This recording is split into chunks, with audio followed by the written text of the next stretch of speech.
waktunya. Terima kasih. Oke, terima kasih Mas. Halaman pertama.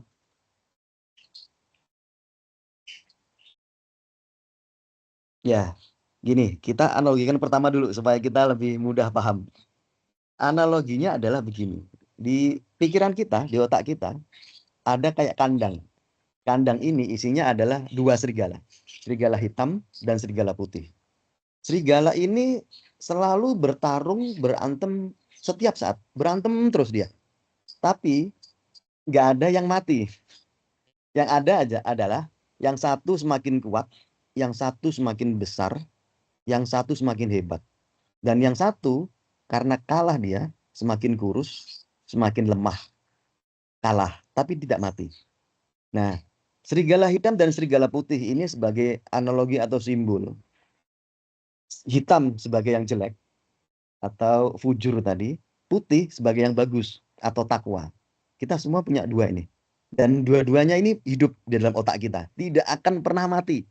Satu menang, satu kalah, iya. Satu besar, satu kecil, iya. Satu kuat, satu lemah, iya. Tapi tidak akan mati. Jadi di dalam otak kita akan ada dua serigala ini terus sampai kita meninggal nanti. Dan kita yang harus manage. Karena ini ada di otak kita. Nah, serigala putih ini adalah simbol bahwa kebaikan, ketenangan otak kita, bahwa kalau berpikir harus jernih gitu ya. Serigala hitam ini yang kalau kita berpikir ada tersinggung sedikit langsung marah. Kita tersinggung sedikit kita langsung menjelekkan orang lain gitu.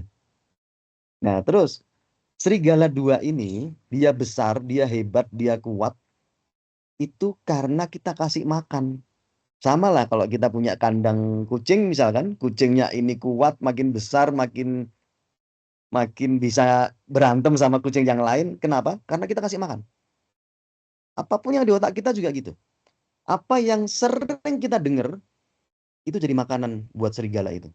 Kalau kita sering mendengar bentakan, kalau kita sering mendengar keluhan, kalau kita sering mendengar kemarahan, maka sebetulnya kita memberikan makanan buat serigala hitam. Terus apa yang sering kita lihat?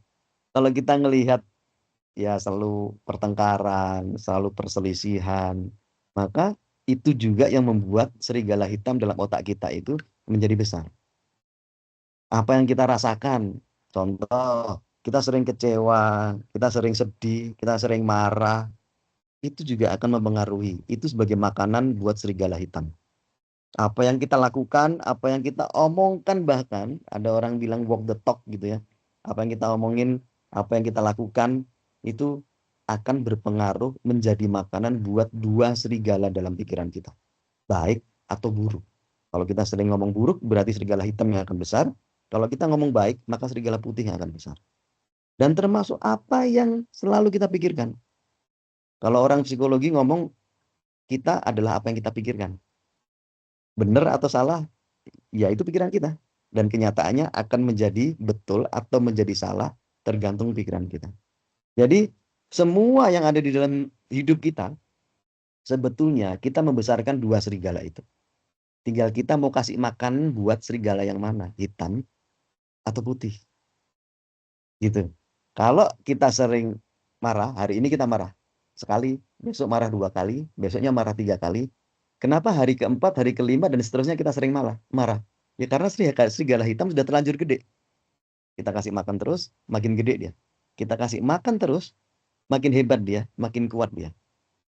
Sehingga ketenangan kita akan kalah oleh kemarahan kita. Sama juga dalam kehidupan nyata, pasti akan seperti itu. Kalau kita nggak sabaran, terus ada sesuatu dikit, pasti aja marah. Nggak akan kita tenang, kenapa? Karena serigala hitam udah terlanjur besar. Nah, ini nyambungnya ke pertanyaan Mas Maizar tadi. Akan menjadi penyakit? Iya. Bukan penyakit dalam hal fisik ya. Ya mungkin bisa. Kalau kita terlalu sedih, kita terlalu kecewa, maka kita punya emah. Emah nanti akan jadi GERD. Itu akan bisa. Pengaruhnya ke situ. Tapi penyakit lebih ke penyakit mental lebih besar. Penyakit fisik iya, tapi penyakit mental lebih besar. Nah, tergantung kita. Keputusan ada di kita. Kita mau kasih makan yang mana nih? Serigala hitam atau serigala putih? Dan semua ada di keputusan kita. Contoh, saya orang Jawa, Jawa Tengah. Saya lahir di Jawa Tengah. Ibu saya Jawa Timur. Pada saat ke Jawa Timur, ya apa yang saya dengar bahasanya seperti itu, apa yang saya lihat orangnya ngomongnya begitu, maka saya akan terbiasa ngomong Jawa Timur. Dan saya akan terbiasa itu. Pada saat ke Jawa Barat, beda lagi nih. Saya ngomong Sunda. Saya berbahasa halus dengan orang-orang Sunda. Ya saya akan seperti itu. Dan dulu tahun 95 dan sekarang balik lagi saya ke Medan. Saya mendengarkan orang-orang Medan ngomong, saya melihat orang-orang Medan ngomong, saya ngerasain orang Medan ngomong, dan saya juga akan menjadi seperti orang Medan nantinya. Nah, ini yang membuat kita, yang saya maksud memberikan makan buat serigala kita. Culture sangat berpengaruh, itu environment tadi yang saya bilang. Itu reference yang saya bilang. Tapi balik lagi, experience kita akan mempengaruhi. Jadi, oke, environment Pak, kan lingkungan saya seperti ini Pak. Iya betul.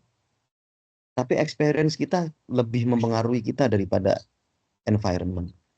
Jadi, kalau kita ngobrol sama 3 orang bodoh, maka kita menjadi orang bodoh yang keempat. Iya, itu akan terjadi. Kalau kita nggak paham tentang diri kita, kita akan ikut arus.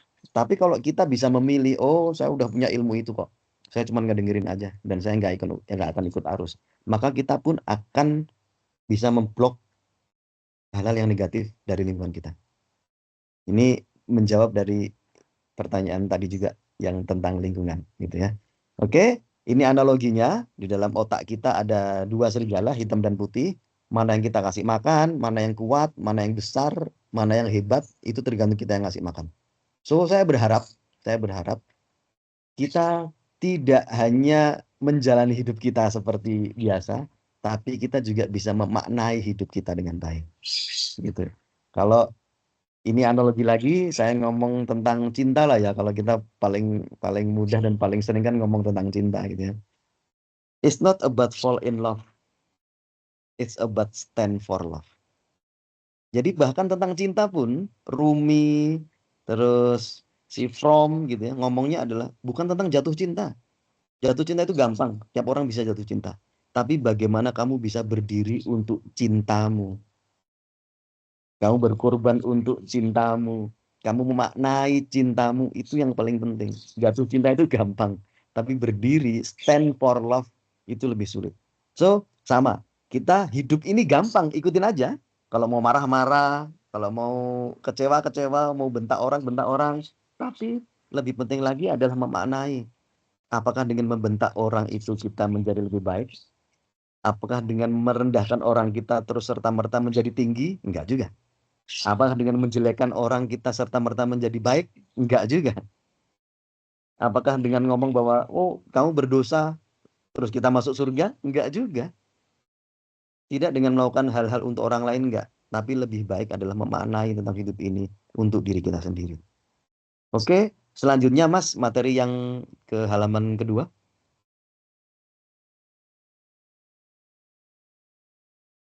Ya, ini kita bahas dulu tentang penyebab-penyebab mental block.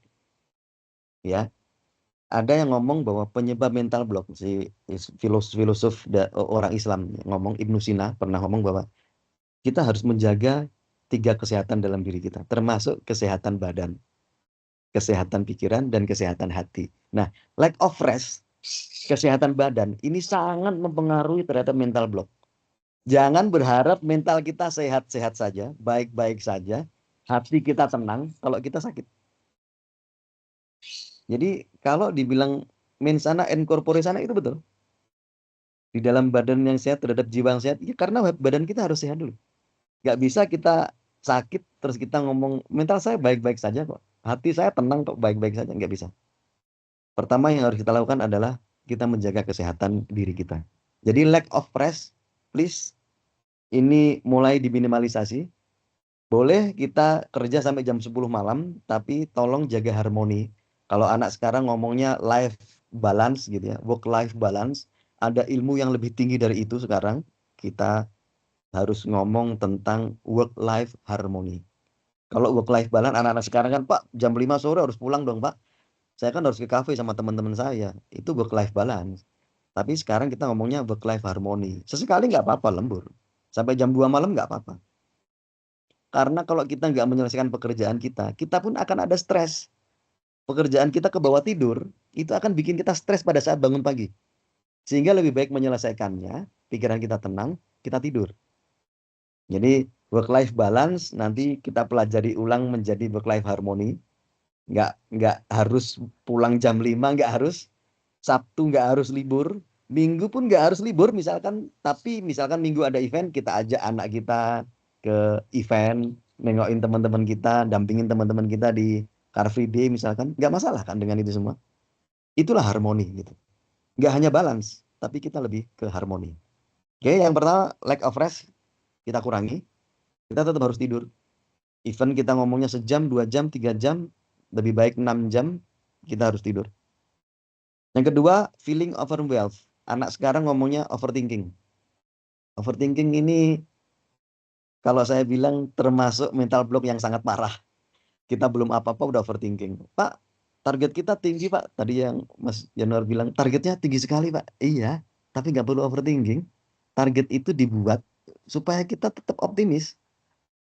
Coba kalau misalkan kita perjalanan ke Jakarta. Kita nggak punya target nih. Wah, sampainya terserah lah nanti. Gampang lah. Kita bisa sampai seminggu, kita bisa sampai 2 minggu, 1 bulan, karena nggak ada target. Tapi justru dengan target, harus sampai 1 hari. Pak, nggak masuk akal, Pak. Target aja dulu jalanin. Mungkin 2 hari kita bisa sampai. 1,5 hari kita bisa sampai. Tapi at least lebih cepat daripada kita tidak menentukan target. Bisa seminggu kita sampainya. Bisa 2 minggu kita sampainya. Target sebetulnya, ya sebagai visi kita. Nih kita harus sampai ke sini nih. Kita tetap harus punya target. Kita butuh target itu justru untuk diri kita. Kita yang muslim targetnya adalah khairunas anfa'uhum linnas, bermanfaat buat orang lain. Supaya kita bisa dapat surga. Itu target loh termasuk. Jangan anggap itu hanya sekedar angin belaka yang ditiupkan oleh orang tua kita supaya kita masuk surga nanti. Enggak, itu target buat kita. Kalau target itu tidak kita tetapkan, maka kita pun nggak akan bisa menjalani hidup ini dengan lebih baik. So, kalau tadi dibilang, Mas, Pak, targetnya terlalu tinggi, nggak apa-apa. Itu target kok. Yang harus kita capai, iya, itu harus kita capai. Tapi kita punya strategi, kita punya eksekusi untuk mencapainya. Sama tadi yang saya bilang ke Jakarta, 1 hari sampai, ya kita harus punya strategi. Kita punya eksekusi untuk itu. Gitu. Kalau kita nggak punya strategi dan nggak punya eksekusi, yang terjadi adalah overthinking, feeling overwhelmed. Ya elah targetnya tinggi banget sih sampai tidur ke bawah tapi nggak achieve kan gitu ya. Jadi yang kedua overthinking please dikurangi. Nanti kita bahas seperti apa kita untuk menghilangkan mengurangi mental block ini. Kita sadari dulu yang penting bahwa kita ada overthinking. Soalnya kalau kita nggak sadar balik lagi kalau baju kita pakai terus kita makan makanan misalkan yang berwarna kuning apa opor misalkan terus dada kita ketetesan opor kita nggak tahu gitu yang tahu adalah orang lain. Mas Aris bajunya kena opor tuh kuning di dada, oh saya harus cuci, saya harus sadar dulu, dikasih tahu orang lain saya sadar dulu bahwa Mas Aris kayak gini, Pak Aris kayak gitu, saya sadar saya baru bisa memperbaiki. So sekarang niatkan kalau ada feedback dari atasan, dari tim kita, dari teman kita, anggap itu feedback baik supaya kita bisa tahu mental block kita memperbaiki. Supaya kita tahu bahwa baju kita kena nih cairan warna hitam, tinta atau apa. Kena nih habis makan jadi warna kuning misalkan. Kena gorengan nih, kena kena minyak misalkan. Anggap orang ngasih feedback supaya kita tahu bahwa kita kotor. Baju kita kotor. Supaya kita bisa cuci. Jadi jangan marah kalau dikasih feedback. Nanti ada pas meeting, ada yang ngasih feedback supaya kita ngejar targetnya seperti A, B, C. Gak apa-apa. Kita terima itu, kita sadari, kita pahami bahwa oh iya, saya ada kotor nih, saya ada yang kurang nih, baju saya harus saya bersihkan nih. Dan membersihkannya kan beda-beda juga. Kalau kena tinta, kita bersihnya pakai soda kue. Kalau kita kena gorengan minyak, kita bersihinnya pakai cuka misalkan. Pasti ada caranya yang berbeda, gitu. Oke, yang ketiga procrastination. Procrastination ini adalah menunda-nunda. Buat yang muslim, kita dilatih untuk disiplin. Sehari 5 waktu kita sholat. Ditandai dengan azan. Pada saat azan, Pak, kalau saya sholatnya 10 menit lagi, boleh. Tapi kan at least kita tahu bahwa azan itu masuk waktu sholat. Dan kita sholat. Yang penting itu, kita mendisiplinkan diri. Jangan menunda-nunda. Kecuali ada uzur misalkan di perjalanan, Pak, kita jamak, ya boleh. Tapi kalau setiap pekerjaan kita tunda, yang terjadi adalah kita stres. Kerjaan satu belum selesai, dapat pekerjaan yang lain. Target satu belum achieve, ada target yang lain. Makanya kalau bisa, jangan menunda-nunda. Yang ketiga, perfeksionis. Oh, perfeksionis kan bagus, Pak Aris. Iya, tapi kalau terlalu perfect juga nggak bagus gitu. Jadi perfeksionis ini selalu berpikir bahwa saya kalau menyelesaikan pekerjaan harus seperti A, B, C. Nah, kalau persiapan kita tidak sesuai dengan A, B, C, maka kita akan stres. Ingat bahwa harapan kita terhadap suatu pekerjaan tinggi yang kita dapatkan itu tidak sesuai harapan. Yang kita dapatkan adalah sesuai dengan persiapan. Makanya perfeksionis ini kurang bagus. Kenapa? Karena perfeksionis ini berhubungan dengan harapan, bukan berhubungan dengan persiapan. Sementara yang kita dapatkan hasil dari target yang kita tentukan adalah apa yang kita persiapkan, bukan apa yang kita harapkan. Perfeksionis berhubungan dengan harapan. Iya, kita pengennya bagus. Tapi kan kita harus mempersiapkan nih apa yang kita lakukan untuk mencapai target itu. Padahal aktualnya nanti misalkan target 100 gross add. Terus persiapan kita hanya untuk 50 gross add. Yang kita dapatkan apa? Di terakhir bulan. Pasti hanya 50. Karena berhubungan dengan persiapan hanya untuk 50 gross add. Pak, tapi kan harapannya 100. Iya, harapannya 100. Ingat, harapan kita untuk target itu tidak memberikan kita angka. Yang memberikan kita angka itu persiapan. Jadi perfeksionis terhadap harapan ini nggak bagus. Yang bagus adalah excellence terhadap persiapan. Jadi persiapannya 1, 2, 3, 4. Loh, kok dari persiapan saya cuma dapat 70 GA ya, sementara targetnya 100 GA ya. Bikin mitigation plan. Excellency dalam setiap eksekusi. Harus perfect, Pak? Nggak harus. Yang penting excellent. Kalau ada yang kurang, perbaiki. Ada yang kurang, perbaiki. Nggak harus perfect, karena nobody perfect. Quote, ada yang bilang bahwa hidup dan cinta itu tidak akan sempurna. Tapi kabar baiknya adalah kita tidak harus sempurna untuk menikmati hidup dan cinta. Nah, itu berhubungan dengan perfeksionis. Jadi, kalau ngomong harapan boleh, tapi jangan gantungkan harapan itu untuk hasil yang kita dapatkan. Harapan tidak sesuai dengan hasil yang kita dapatkan. Hasil yang kita dapatkan adalah dari persiapan, balik lagi. Jadi jangan perfeksionisme, tapi excellency terhadap persiapan.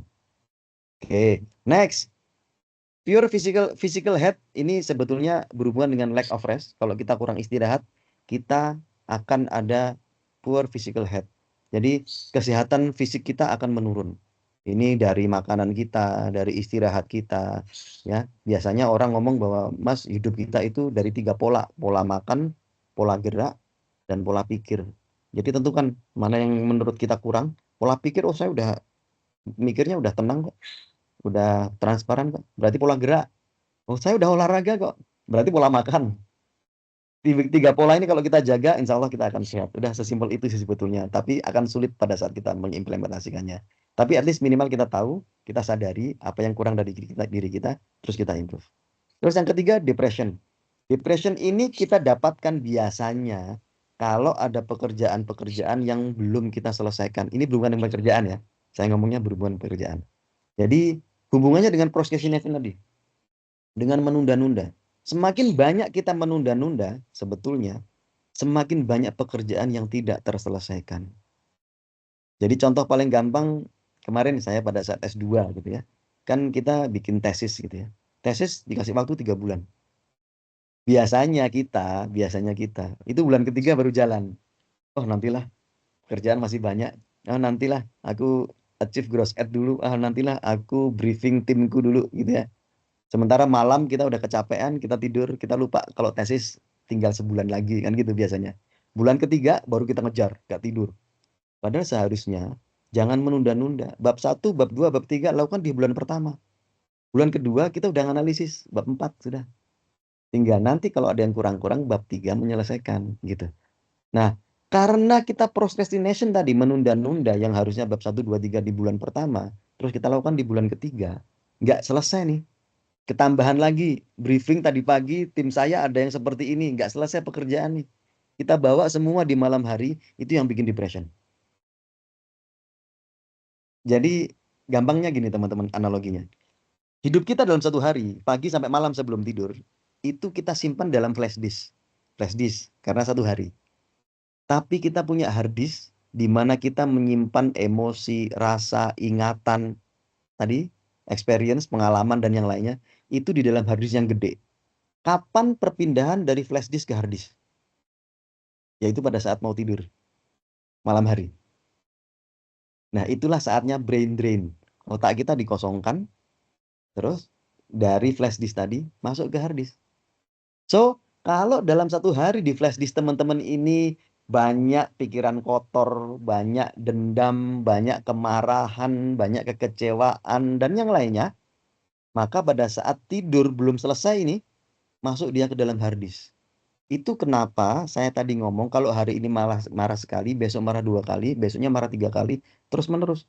Karena kebawa dari flash disk, disimpan ke hard disk. Flash disk ke hard disk, terus menerus. Sehingga di hard disk ini banyak kemarahan di situ. Banyak kekecewaan di situ. Banyak kesedihan di situ. Kalau kita biarkan di hard disk tadi, maka jadi mental illness. Jadi penyakit yang tadi Mas Maizer nanya. Nah, depression itu sebetulnya adalah karena banyaknya hal-hal yang dari flash disk tadinya nggak kepake, kemarahan masuk, kerjaan nggak selesai masuk ke hard disk. Besoknya, pada saat bangun pagi, kita udah penat banget. Aduh, pekerjaanku yang satu hari ini proposal belum, terus materi presentasi ke BSM belum, terus untuk ngejar GA event yang seharusnya 2 hari lagi ini eventnya jalan, saya belum ngapa-ngapain, itu akan banyak hal seperti itu. Dan itu akan jadi depression. Kalau itu terus-menerus kita lakukan, ingat serigala hitam akan dapat makanan banyak. Dan dia akan lebih besar, dia akan lebih kuat, dan dia lebih hebat daripada serigala putih. Yang terjadi, kita punya mental block. Oke, yang terakhir, decision fatigue.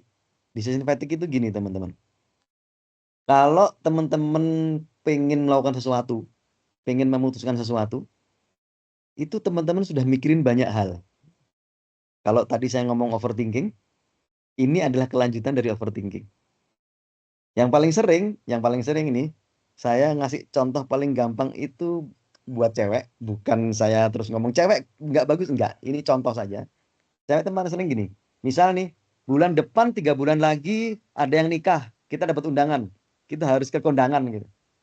Waduh, dress code-nya warna pink nih. Saya nggak punya warna pink nih. Kan gitu ya. Hari ini kita sudah mulai nyari di Shopee warna pink lah. Terus kita buka lemari kita. Oh ternyata ada warna pink. Tapi jilbabnya nggak sesuai. Oh ternyata ada warna pink tapi terlalu cerah. Terus aja kayak gitu. Waktu kondangan 3 bulan lagi. Sekarang kita udah mikirin untuk 3 bulan lagi. Jadi keputusan kita untuk 3 bulan lagi. Itu udah mulai kita putuskan sekarang nih. Fatigue. Nggak overthinking aja sih, tapi udah fatigue. Kita memutuskan, oh ini kayaknya kurang deh, aku harus beli jilbab di Shopee. Begitu Shopee barangnya datang, ya warnanya kurang 2 ton nih, kurang 1 ton nih, terlalu ringan, terlalu berat warnanya, terlalu tua, terlalu muda warnanya.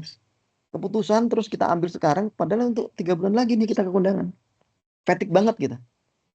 Nah ini Hero Sumatera, ini penyebab kenapa kita bisa punya mental block.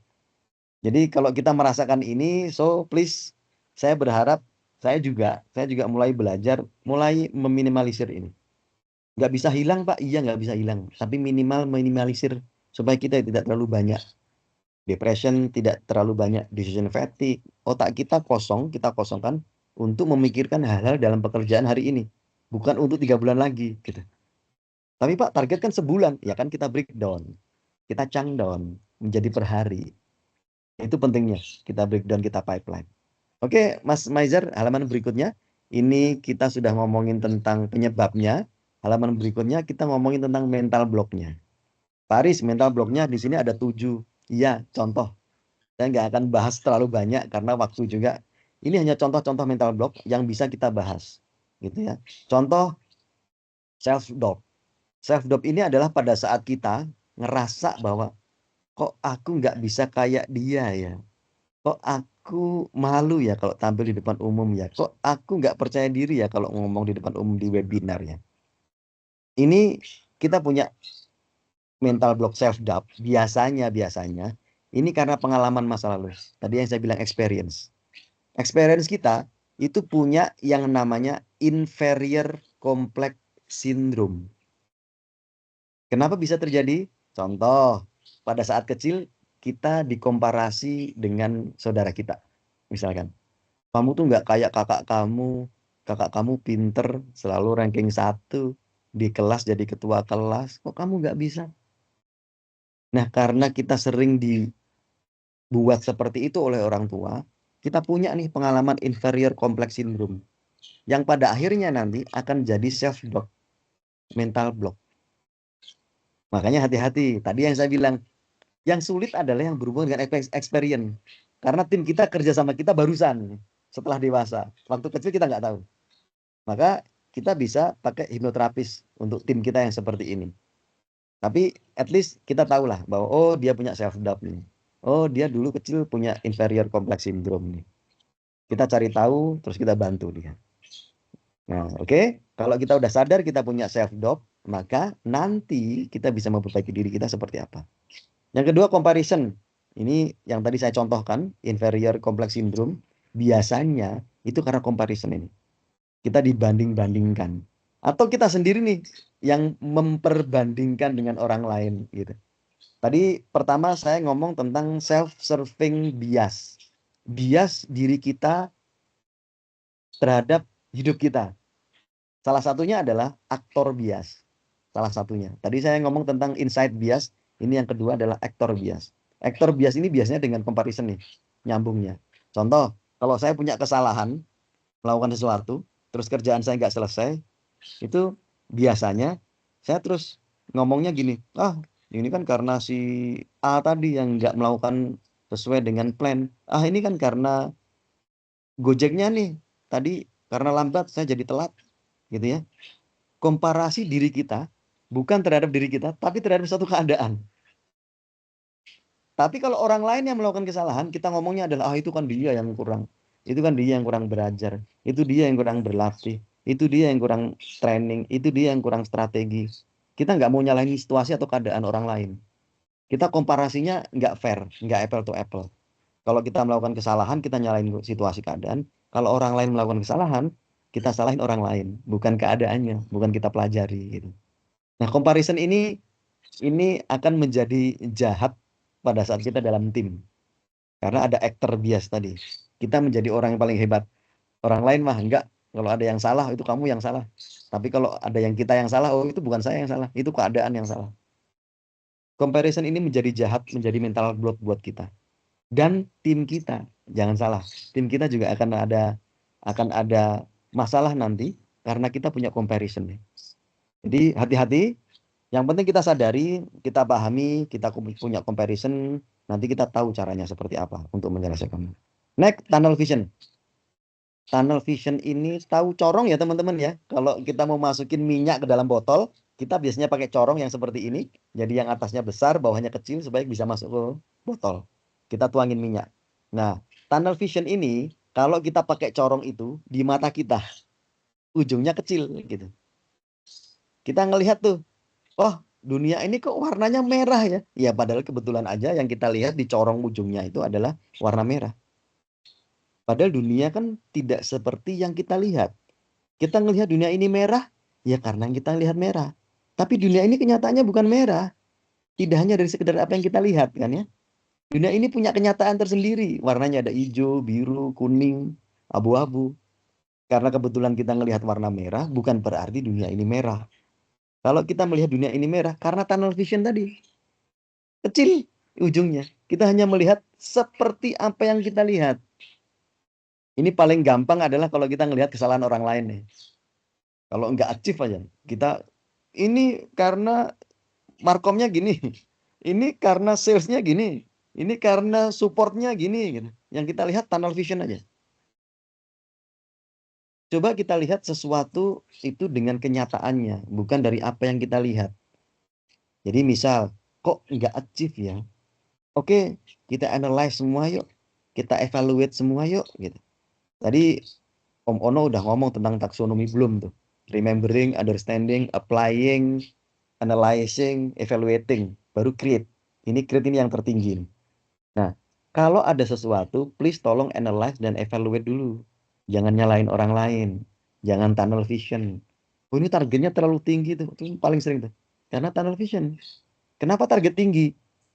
Pak, kenapa target saya 100 atau 1000 gross ad, Pak?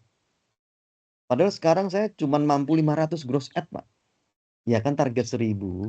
Karena kita operator di Indonesia ada 3 nih.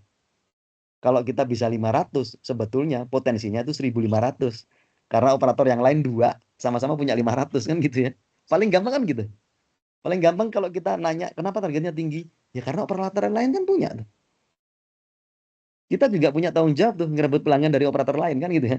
Target saya 1000 Pak, padahal saya mampunya 500. Ya kan 500 ambil aja dari operator lain tuh. Ada tuh yang merah, yang ungu, yang lainnya, yang hitam, biru, apapun lah itu ya. Mereka kan punya. Rebut aja pelanggan dari tempat lain. Itu dari target kita loh gitu. Jadi gampangnya supaya kita nggak tunnel vision, itu kita melihat sesuatu sesuai dengan kenyataannya. Secara holistik, secara menyeluruh. Oh iya target saya tinggi. Kan kita masih nomor 2 ya. Nomor satunya aja masih segede itu pelanggannya. Gitu. Kita masih separuhnya. Kita nyuri pelanggan dari operator lain aja, target kita udah terpenuhi loh. Nggak perlu nyari pelanggan baru gitu. Gampangnya gitu. Terus kenapa kita tunnel vision? Kenapa kita ngomong target terlalu tinggi? Target terlalu tinggi ya karena kita ada operator lain yang bisa kita lihat. Mereka bisa kok punya segitu banyaknya. Nggak usah nyuri aja dari operator lain. Target kita terpenuhi itu. Jadi tunnel vision please kita kurangin. Melihat dunia ini tidak dari apa yang kita lihat, tapi melihat dunia dari kenyataannya. Secara holistik, secara sepenuhnya. Bukan tunnel vision. Indecision ini sama kayak tadi pada saat kita bikin keputusan, kita nggak gerak kemana-mana, kita masih di situ aja. Oh saya memutusin ini, tapi nanti kalau saya mutusin ini nanti begini. Saya mutusin itu, oh tapi nanti kalau saya mutusin itu nanti begitu. Kita belum gerak kemana-mana, kita masih menentukan keputusan aja, belum selesai. Apalagi gerak, eksekusi. Strategi aja belum kita putuskan. Jadi ini bahaya kalau dalam pekerjaan. So kalau ada target tinggi, jangan sampai kita indecision, ya targetnya aja tinggi, gimana saya bisa achieve? Targetnya aja tinggi, gimana saya bisa jualan? Targetnya aja tinggi, nah kita belum ngapa-ngapain. Kita belum bikin strategi, apalagi eksekusi. Kita sudah indecision. Keputusan kita udah berhenti hanya karena mental block. Dan ini sangat berpengaruh nanti pada saat kita di dunia kerja, apalagi tim kita. Sangat mempengaruhi. Oke, berikutnya uncertainty. Ini kalau teman-teman sering dengar VUCA gitu ya. Volatility, uncertainty, complexity, ambiguity. Uncertainty ini juga bisa membuat kita jadi punya mental block. Jadi nggak tentu, apa-apa nggak tentu. Pak, nanti ini untuk event kita bicarain nanti ya, soalnya ini belum tentu ini kita nggak bisa gitu. Target kita udah ada nih. Kita harus punya strategi nih. Pak, eventnya nanti mungkin nggak berhasil, ya kita bikin mitigation plan. Kita bikin plan selanjutnya. Bukan berarti nggak berhasil itu karena nggak tentu, nggak bisa. Nggak tentu itu nggak membuat kita mendapatkan sesuatu. Meskipun dunia ini nggak tentu, iya. Masa depan kita nggak tentu, iya. Tapi kita bisa tentukan hari ini. Bulan depan saya belum tentu dapat mempunyai tabungan 5 juta. Tapi kalau hari ini saya menyisihkan uang, bulan depan saya pastikan saya punya uang 5 juta. Artinya bulan depan itu uncertainty. Masa depan itu uncertainty. Tapi kita bisa menentukannya dengan apa yang kita lakukan hari ini. Targetnya ini Pak 1000 GA berarti uncertainty. Iya uncertainty. Tapi kan kita bisa melakukan mulai hari ini untuk mencapai 1000 itu. Jadi jangan berpikiran selalu uncertainty tentang dunia ini, karena uncertainty itu akan bisa kita pastikan dengan melakukan hari ini, gitu ya. Terus fixed mindset, ini yang sering teman-teman dengar, ada fixed mindset, ada growth mindset. Kalau growth mindset itu pikiran yang selalu berkembang. Tadi Om Ono udah sampaikan kita harus punya learning konsistensi gitu ya. Kalau yang muslim pasti sering dengar tuh, tolabul ilmi faridotun ala kulli muslimin. Menuntut ilmu itu wajib buat muslim. Pak, usia saya udah 50. Ya wajib sebelum meninggal. Saya baru lulus S2, MM juga baru kemarin usia 48 ya, 48, 49. Baru kemarin. Dan usia 50 sekarang masih nyari saya beasiswa untuk kuliah. Dan alhamdulillah ada jalan untuk nyari beasiswa di Malaysia. Saya selalu cari teman-teman. Bukan berarti Pak banyak uang, enggak. Saya juga sama aja. Saya juga tulang punggung 3 keluarga, 4 keluarga bahkan. Adik saya juga single parent. Saya jadi tulang punggungnya gitu. Bukan berarti saya punya banyak uang terus saya belajar gampang, enggak. Sulit juga buat saya untuk belajar. Bayar kampus, kuliah. Sulit juga buat saya. Bahkan saya nyari beasiswa. Tapi poinnya adalah kalau teman-teman punya semangat growth mindset, learning konsistensi, jalan pasti ada. Ayo teman-teman, kita kurangi fixed mindset, kita harus punya growth mindset. Karena tadi kalau fixed mindset itu kita ngasih makan serigala hitam, kita nggak akan kemana-mana, kita nggak bisa apa-apa. Tapi kalau kita punya growth mindset, minimal kita belajar. Kita tidak lagi ngomong win or lose, tapi kita ngomongnya adalah win or learn. Kalau kita nggak menang, bukan berarti kita kalah, tapi kita belajar dari situ untuk mencapai kemenangan-kemenangan selanjutnya. Gitu ya. Jadi growth mindset ini sangat penting kita tularkan. Saya selalu berpikir bahwa saya nggak punya warisan harta ataupun mahkota buat anak saya, karena saya bukan siapa-siapa, saya cuma karyawan juga seperti kita semua. Tapi saya bisa memberikan warisan ilmu, pengetahuan, dan pengalaman buat anak-anak saya. Jadi kalau saya belajar sekarang S2, saya pengen beasiswa S3. Sebetulnya bukan hanya buat saya, tapi saya ngajarin anak saya. Ini loh bapakmu udah tua, udah 50, tapi masih nyari beasiswa. Kamu juga harus belajar ya nak. Karena pembelajaran yang terbaik buat anak kita adalah apa yang kita contohkan. Jadi ayo kita contohkan buat anak kita. Karena kita nggak bisa ngasih warisan yang luar biasa, harta yang banyak, enggak. Tapi please wariskan ilmu pengetahuan dan pengalaman. Itu lebih penting daripada harta dan mahkota. Dan itu ya. Oke, yang terakhir mental block kita no limits. No limits ini kita ngerasa hebat kayak tadi yang saya bilang inside bias. Saya ngerasa pinter padahal enggak. Saya masih belajar, masih baca buku, puluhan buku masih saya baca. Teman-teman kalau pengen buku, saya punya banyak soft copy buku. Kita belajar bareng-bareng ayo. Tadi yang saya bilang saya masih kuliah, iya, masih nyari beasiswa, iya. Karena saya masih punya limit. Saya belajar positive thinking itu bagus. Waktu saya belajar dulu ya, belajar neurolinguistic programming, positive thinking itu bagus. Tapi ternyata ada ilmunya lebih bagus daripada itu. Realistic optimism. Itu ilmu baru tuh. Positive thinking sekarang tidak lagi ilmu tertinggi. Contoh paling gampang gini teman-teman. Kenapa saya bilang positive thinking itu sekarang menjadi limit? Kalau saya berantem sama misalkan Mas Maizar nih. Saya berantem sama Mas Maizar padahal kita satu satu fungsi, berantem nih. Nggak setuju saya Mas, pokoknya gini. Terus saya mikir, cuman berantem gini doang. Mas Maizar juga paling memaafkan. Nanti 3 hari juga paling ngomong. Itu positive thinking kan ya. Tapi kalau dalam 3 hari saya nggak memulai omongan, obrolan dengan Mas Maizar. Dalam waktu 3 hari, saya nggak mungkin ngomong sama Mas Maizar. Hanya positive thinking doang. Hasilnya nggak ada. Nah, ada ilmu lebih tinggi daripada positive thinking, yaitu realistic optimism. Saya harus realistis. Kalau namanya orang berantem, ya nggak akan baik kalau saya nggak akan memaafkan atau minta maaf. Karena minta maaf bukan tergantung siapa yang salah yang minta maaf, bukan. Bukan siapa yang minta maaf itu yang jelek, bukan. Tapi terkadang minta maaf itu untuk memperbaiki keadaan. Kita realistis bahwa setiap orang itu punya kesalahan. Mungkin sekarang dia yang salah, bisa jadi nanti saya yang salah. Nggak apa-apa saya minta maaf. Saya memperbaiki. Karena saya respect terhadap relationship saya. Persahabatan saya dengan Mas Maizar lebih mahal daripada permintaan maaf saya. Jadi saya harus minta maaf. Nah, Realistic optimism ini lebih tinggi daripada positive thinking. Yang tadi cuma positive thinking, 3 hari paling juga selesai. Nggak bisa. Sekarang ada ilmu baru, realistic optimism. Nah, setiap saat saya selalu belajar seperti itu, teman-teman. Kenapa? Karena saya ngerasa bahwa saya punya limit nih sekarang. Ilmu saya tentang neuro-linguistic programming, waktu dulu meskipun saya certified, ya sekarang ada ilmu baru.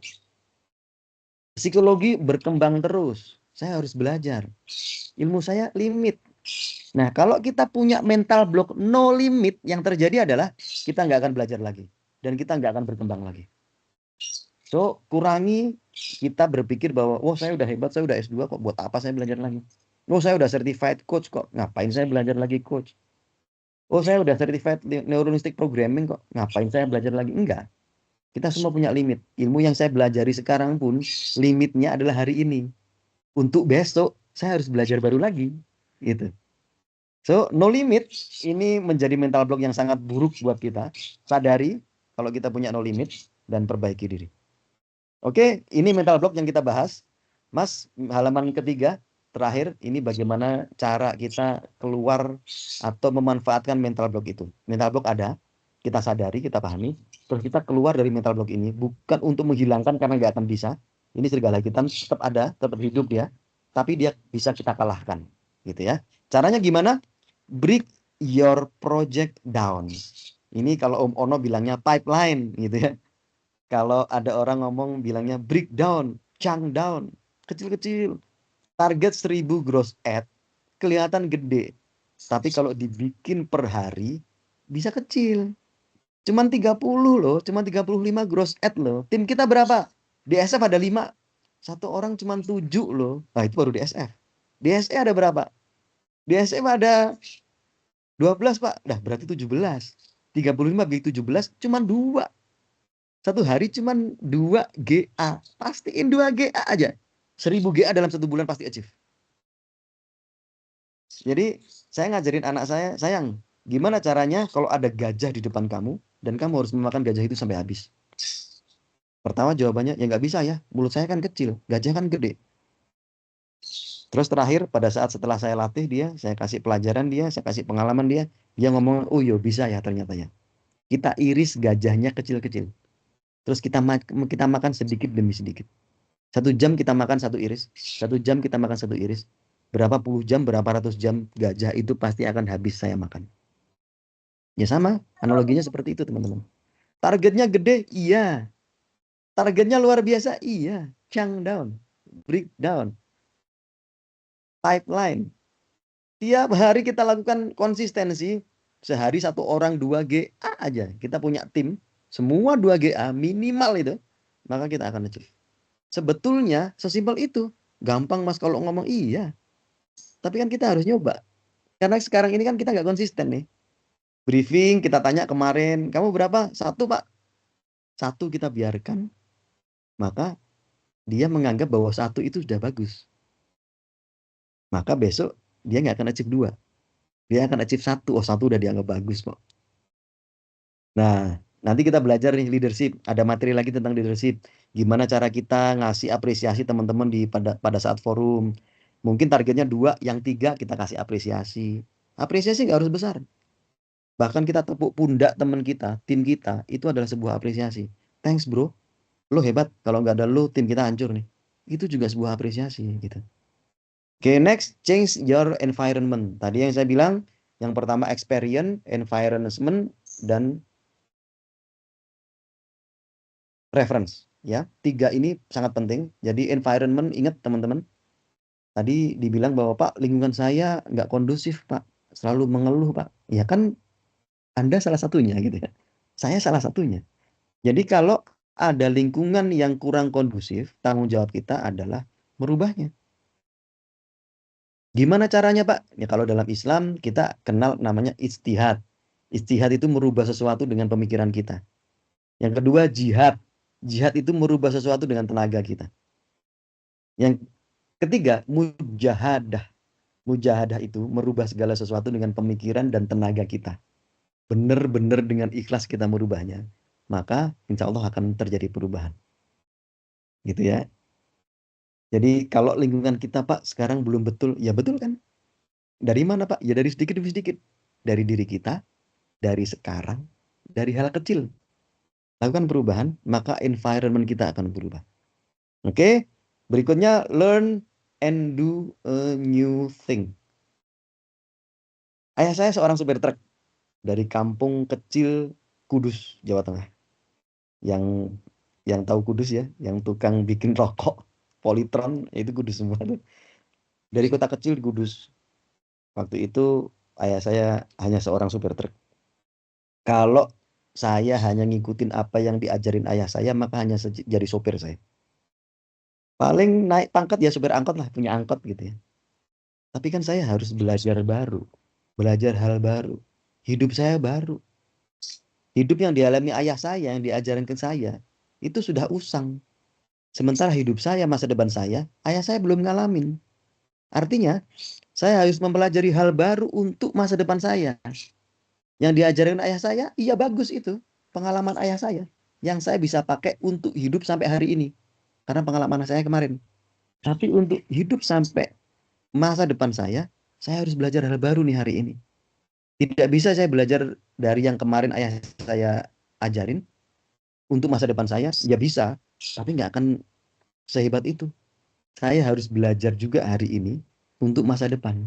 Apa yang saya belajari kemarin, yang diajarkan kemarin, itu bisa membuat saya hidup sampai hari ini. Ayah saya ngajarin, itu membuat saya hidup sampai hari ini. Tapi untuk hidup sampai masa depan saya, esok hari, hari depan saya, itu tergantung saya. Saya belajar atau enggak hari ini. Gitu. Jadi learn and do a new thing itu sangat luar biasa penting. Pak, waktu saya habis. Enggak lah teman-teman. Waktu kita 24 jam kok. Saya juga di Jogja, pulang Jogja, nanti dari Medan gitu ya. Saya tetap masih bisa kuliah. Saya masih bisa baca buku. Mau tidur, baca buku, 4 lembar cukup. 5 lembar cukup. Satu buku, 1 bulan, oke, bagus. Tapi kalau enggak kita mulai sekarang, enggak mulai dari diri kita, enggak mulai dari hal kecil, kita enggak akan belajar hal baru. Dan sangat penting untuk mempelajari hal baru. Karena hidup kita tergantung apa yang kita pelajari hari ini. Karena apa yang kita pelajari kemarin sudah membawa kita hidup sampai hari ini. Hari ini kita harus belajar hal baru untuk masa depan kita. Oke, selanjutnya be physical. Nah, ini yang terjadi banyak pada kita. Kita beli jam kesehatan yang bisa ngukur oksigen, bisa mempelajari pola tidur kita gitu ya. Bisa detak jantung, bisa ngukur detak jantung. Tapi yang bisa ngukur jam kita. Kita nggak ngapa-ngapain, nggak olahraga, emang bisa sehat? Enggak. Tetap harus be physical. Harus jalan kaki, harus olahraga minimal pagi hari, kan gitu ya. Jadi jangan sampai kita karena wah udah punya jam sehat Pak, saya udah sehat nih. Nggak akan. Dan kesehatan itu kita yang buat. Nggak bisa Om Ono nih punya uang banyak, 500 juta misalkan ya. Terus oke 10 juta buat Aris. Aris kamu lari lapangan 10 kali, tapi yang sehat saya ya. Kan saya udah bayar 10 juta. Nggak bisa teman-teman. Nggak bisa Hero. Nggak bisa kita bayar orang untuk olahraga, terus kesehatannya untuk kita. Nggak bisa.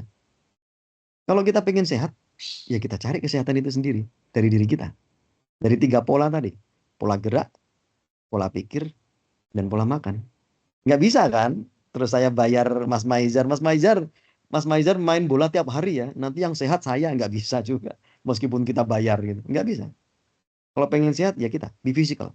So penting sekali be physical nih. Yang sekarang terjadi ini kan anak saya itu kalau main game bareng-bareng nih ya sama teman-teman. Tapi di kamar sambil tiduran. Lalu main game Mobile Legend. Ya nggak akan sehat. Saya tendang keluar. Keluar kamu main sama anak-anak yang lain.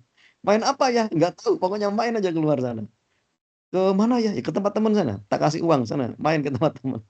Supaya dia gerak. Gitu. Be physical itu penting. Berteman juga harus be physical. Ini follower saya 5 juta Pak. Buat apa? Kalau kita nggak punya teman, buat apa 5 juta itu? Kalau sakit paling GWS doang kan. Tapi kalau kita punya teman be physical. Teman fisik. Kalau sakit dia nengokin kita. At least dia ngomong, bro cepat sehat bro. Dalam hal fisik. So teman-teman be physical penting. Brain drain tadi udah saya ceritakan. Transcendent ini kalau orang muslim ngomongnya khusyuk. kalau kita menyebutnya fokus, gitu ya. Transenden ini sangat penting. Jadi nggak bisa kita multitasking. Pak, katanya kalau orang hebat tuh multitasking. Nggak bisa teman-teman. Di Al-Quran kalau yang Muslim pasti tahu Faida Farok Tafan Sob. Ini ayat yang sering kita baca ya. Inna ma'al usri yusron fa inna ma'al usri yusron faida farok tafan sob. Nah, pasti itu dengar. Faida farok tafan sob. Dan apabila sudah menyelesaikan satu pekerjaan, maka selesaikanlah pekerjaan yang lain. Tuhan sendiri yang buat kita manusia ngomong bahwa kita nggak bisa menyelesaikan pekerjaan bareng-bareng. Selesaikanlah pekerjaan yang satu dan selesaikanlah pekerjaan yang lain. Itu udah ada tuh tuntunannya tuh. Jadi nggak bisa saya bikin Excel, bikin PowerPoint gitu ya, terus sambil bikin yang lain, ngasih materi, nggak akan bisa, teman-teman. Please fokus, please khusyuk, please transcendence. Mas Maizar jago Excel tuh. Pada saat bikin Excel, terus saya panggil tuh, Mas Maizar, dia nengok, ya Mas. Yakin dia, meskipun dia cuman nengok 2 detik jawab panggilan saya. Pas dia balik ke Excelnya, dia pasti mikir, tadi rumusnya sampai mana ya? Karena otak kita nggak bisa multitasking, teman-teman. Kita harus fokus. So, kalau kita melakukan sesuatu, fokuslah. Fokuslah. Kerjaan kita selesaikanlah dengan fokus. Gitu. Oke, selanjutnya use cognitive more than affective. Kalau teman-teman overthinking, ada meme yang lucu tapi menarik. Sebesar apapun kamu overthinking, dunia ini tetap berputar. Ya memang iya. Please jangan terlalu afektif, jangan terlalu overthinking, jangan terlalu gede rasa gitu ya. Kalau kita dipecat dari perusahaan ini toksik. Ya jangan gitu juga ya. Mungkin kita ada kesalahan, kita pikirin nih apa kesalahan kita. Jangan semua diambil hati gitu ya, dirasain terus sampai kita stres, jangan ya. Improve your skill. Ya, tadi yang saya bilang, selalu belajar, selalu melakukan hal yang baru. Terus sekarang kita harus belajar untuk besok. Ya, karena yang kita pelajari kemarin untuk hari ini. Itu harus selalu improve your skill. Ini kita akan secara holistik dan komprehensif nanti saya dan teman-teman dari capability building. Sekarang ini capability development, tapi nanti akan ada skill improvement. Baik skill communication, skill leadership, nanti akan kita coba bikin materi-materi baik offline maupun offline untuk skill improvement. Sekarang ini saya buat capability karakter development, jadi tentang mindset dan yang lainnya, gitu ya. Terus selanjutnya sleep on it, tidur, mau sejam, 2 jam, 6 jam tidur, itu dia yang penting. Oke, next slide, Mas Maizar. Ini tadi yang kita pelajari, gitu ya. Terus ada quote dari Henry Ford yang di bawah itu, apapun yang kita pikirkan, kita bisa, atau kita berpikir kita tidak bisa. Ingat, itu kita benar. Kalau kita berpikir nggak bisa, Anda benar. Anda nggak akan bisa. Anda berpikir Anda bisa, maka Anda benar. Anda pasti bisa melakukannya. So, apapun yang kita pikirkan, hati-hati. Karena kita punya 2 serigala yang harus kita kasih makan. Please konsisten untuk memberi makan serigala putih. Karena mental block kita selalu punya. Tapi yang penting adalah kita menyadari, kita memahami mental block kita. Dan kita harus tahu bagaimana kita bisa memanfaatkan mental block itu untuk memperbaiki diri. Itu saja dari saya, Mas Maizar dan Hero Sumatera. Kalau ada pertanyaan nanti saya kembalikan ke Mas Maizar. Terima kasih. Waduh,